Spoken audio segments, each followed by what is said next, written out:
Our economy ministers are signing a German-Canadian declaration of intent today for cooperation in the raw materials sector.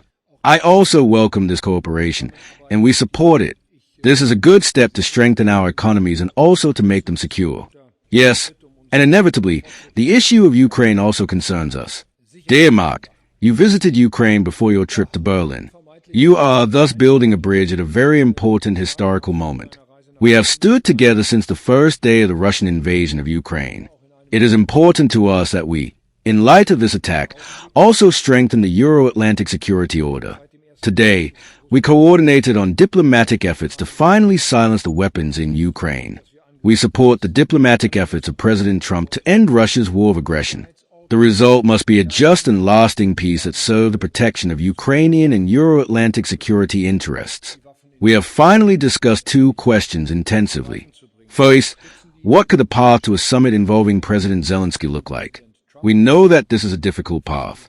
Second, what security guarantees are needed so that a summit can also lead to a breakthrough to a lasting ceasefire?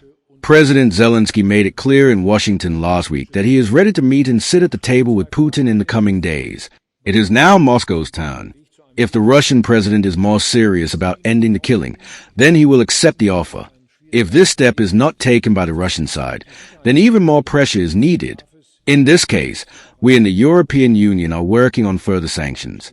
The American president has, for his part, not ruled out additional tariffs. Yes, ladies and gentlemen, to increase the chances of a successful summit, the Europeans and the United States of America are developing possible security guarantees with the Ukrainian partners. Mark and I have just discussed this as well. Such security guarantees for Ukraine must be strong and reliable. They are security guarantees that must primarily aim to enable the Ukrainian army to defend the country in the long term. Only then can all further questions be asked and answered. Dear Mark, your next stop is Latvia. There, Canada takes on the responsibility as the lead nation in the defense of NATO's eastern flank. We have also started, as you all know, with establishing a brigade in Lithuania. This shows how closely we are also cooperating with the Baltic states here. And this shows that our alliance is and remains transatlantic. Canada contributes to this in a special way, and I would like to thank them for that. This is truly a very good, partnership-based, and also personally friendly cooperation that I greatly appreciate. In this spirit, I look forward to our further cooperation. Rome, and we discussed how, really in a changing global environment, was creating deep vulnerabilities in terms of collective security, in defense, in supply chains, and how our economies have functioned. And we committed to explore common solutions at that point. And I want to pick up a bit on what the Chancellor has just said, because it shows that we're making progress on exactly those issues. And starting with collective security, it's hard to overstate how important the commitment of Germany, Canada, other NATO partners to the 5% defense spending, the bold leadership of Germany in helping to make your personal leadership and helping to make that happen for NATO as a whole, that 5% commitment. For Canada, to put it in context, this will represent a quadrupling of our defense expenditure between our last budget in 2024 and the end of this decade. And the other factor I just wanted to highlight is our joint work to bring resiliency to supply chains. One of the big vulnerabilities that's been exposed by the Ukraine war, it was exposed by COVID, it's been exposed by the changing global trade dynamics, are vulnerabilities in supply chains, including in critical metals and minerals. Now, Germany has been amongst the leaders in beginning that diversification away from China, particularly China and Russia. Canada can play a role in accelerating that diversification for Germany and for Europe. And these issues are only going to become more important. There's likely to be a fourfold increase in the demand for critical metals and minerals over the course of the next decade.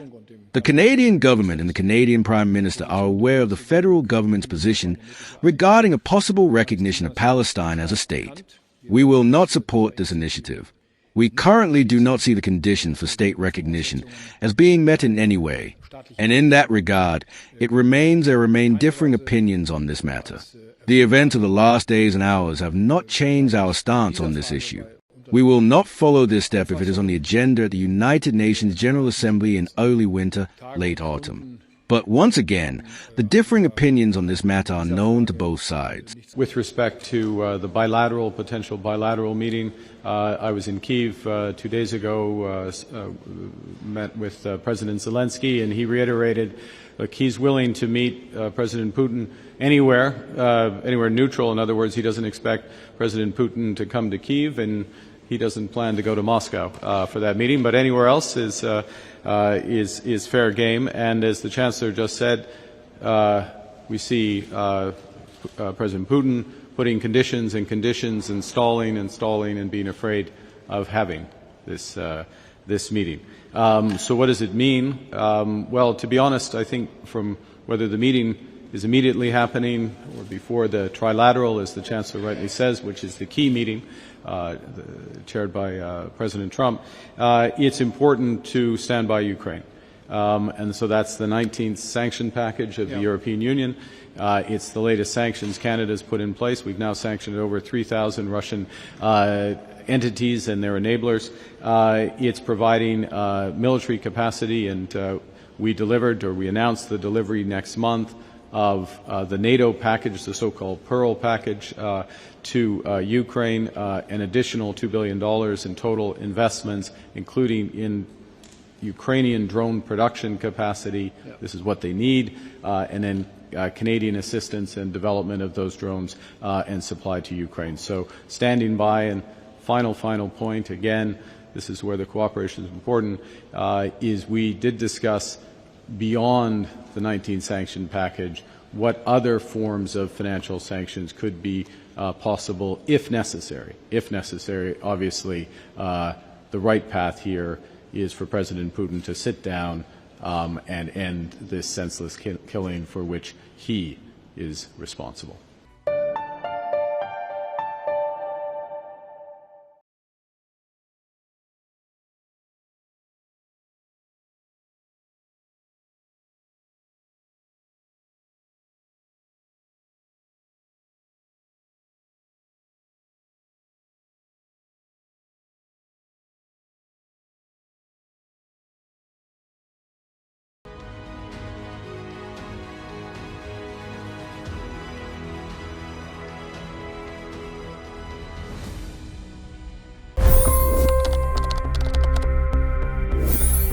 $25 crore गरीब गरीबी को परास्त करके बाहर निकले। For the good of our nation, let's work together and let's truly make America great again. The fastest news breaks. Requested PM saying that look, you will have to speak to Putin and to Zelensky. The biggest news makers. The relationship with India is probably the most important bilateral relationship the U.S. will have for the rest of this century. The capital delivered quite an election result today. Expert analysis. The million-dollar question today is how to stop this dance of death. Ground reports. I'm standing at the crossroad of the Kumbh Mela. Behind me are more than 100 entry guards. Long-form interviews. Exclusionary politics is reflected in Manipur case as well. You don't bother because this is a small state. Deep dive into burning issues. It's often said DRC could be the richest country in the whole world. It's because of what sits underneath. Why exactly did the US topple the Sheikh Hasina government?